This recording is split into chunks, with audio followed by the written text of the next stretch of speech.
Brookstone Elite Academy stood on a hill overlooking the quiet town of Silverwood, Massachusetts, like a fortress built from ambition itself.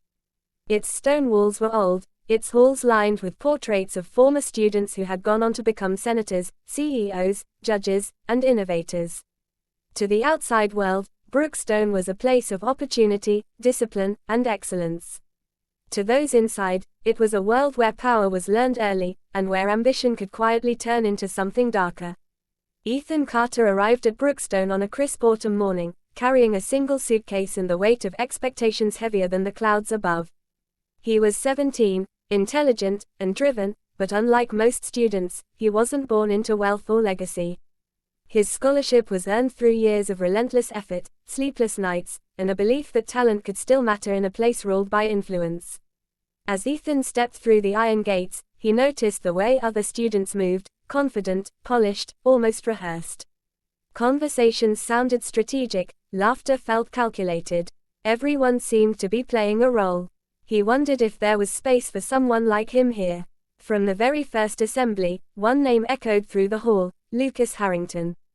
Lucas was the student council president, captain of the debate team, and the unofficial authority among students. Tall, composed, and always impeccably dressed, he carried himself with a calm confidence that demanded attention. Teachers trusted him, students followed him, even the headmaster, Drive, William Monroe, seemed to value Lucas's opinion more than most.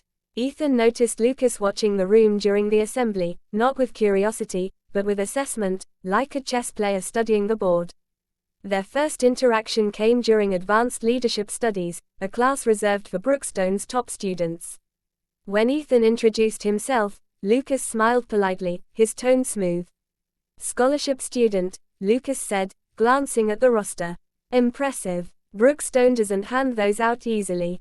"Neither does life," Ethan replied, surprising himself with his honesty. Lucas's smile lingered a second longer than necessary. "You'll fit in well here," he said, "if you learn how things work." At first, Lucas seemed helpful. He showed Ethan around, explained unspoken rules, and introduced him to influential students. He praised Ethan's intelligence during group discussions and even recommended him for a leadership project. Ethan felt seen, valued. It was something he hadn't expected so quickly. But Brookstone was not just about grades. It was about control: who led, who followed, and who stayed silent. As weeks passed, Ethan noticed patterns. Lucas always positioned himself at the center of every decision. Student initiatives needed his approval. Conflicts were resolved his way. Those who challenged him often found themselves isolated, quietly excluded from groups, overlooked for opportunities, or subtly criticized. One evening in the library, Ethan overheard two students whispering about a former council member who had transferred schools after disagreeing with Lucas publicly. No one explained why. They just shrugged, as if the outcome was inevitable. Ethan tried to ignore the unease growing inside him. He told himself this was ambition, not manipulation. After all, leadership required strength. Things changed during the regional academic competition in Boston. Ethan's team was assigned to present a strategy proposal, and his ideas were strong, stronger than Lucas's. When the judges praised Ethan's approach, Lucas clapped first, smiling broadly. But later that night, Lucas knocked on Ethan's dorm room door. "You embarrassed me today," Lucas said calmly, his voice low.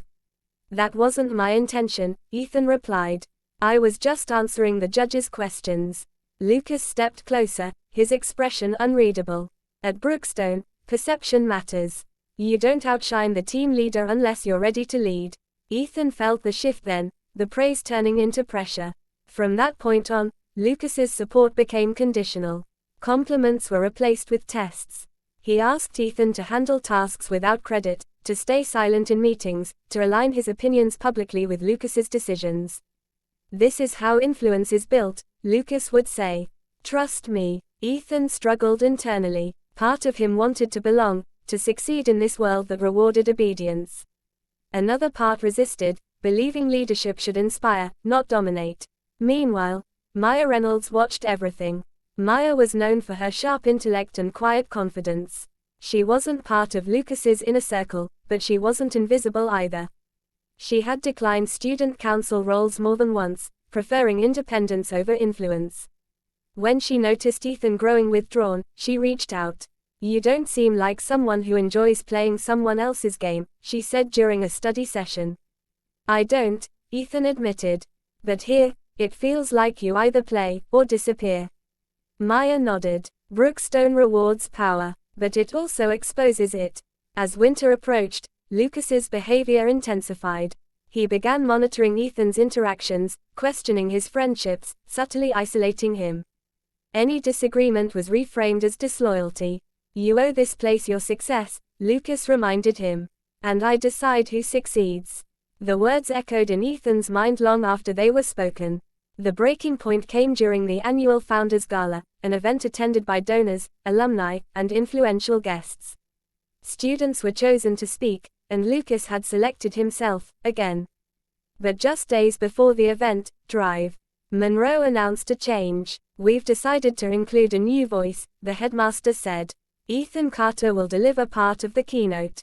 The room buzzed with surprise. Lucas's smile didn't falter, but his eyes darkened. That night, Ethan received a message asking him to meet Lucas privately. The conversation was calm on the surface but heavy beneath. "You're making a mistake," Lucas said. "This kind of attention attracts consequences." "I didn't ask for this," Ethan replied. "But I won't turn it down either." For the first time, Lucas's composure cracked. "Do you think Brookstone rewards fairness?" he asked sharply. "It rewards control." Ethan left the meeting shaken but resolute. On the night of the gala, dressed in a borrowed suit, Ethan stood on stage under warm lights. He spoke about merit, responsibility, and leadership rooted in integrity. He talked about how institutions shape young minds, and how power must be guided by accountability. The applause was genuine. Lucas clapped last. In the days that followed, tensions reached their peak.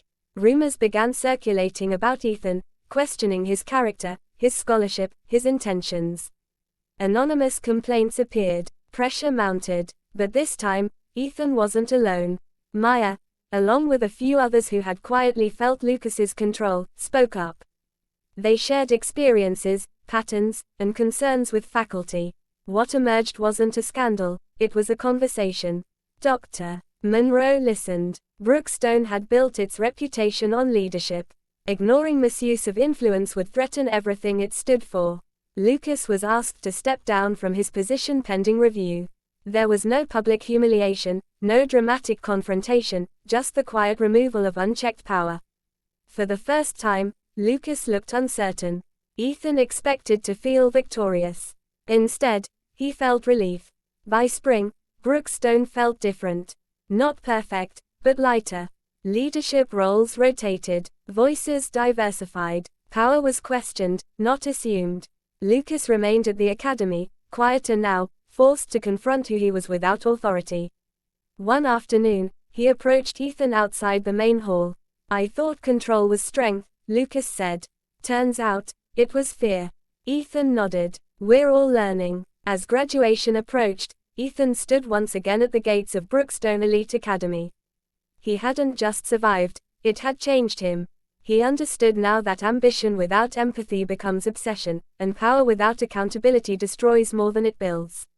Brookstone would continue producing leaders. But its greatest lesson wasn't found in textbooks or titles.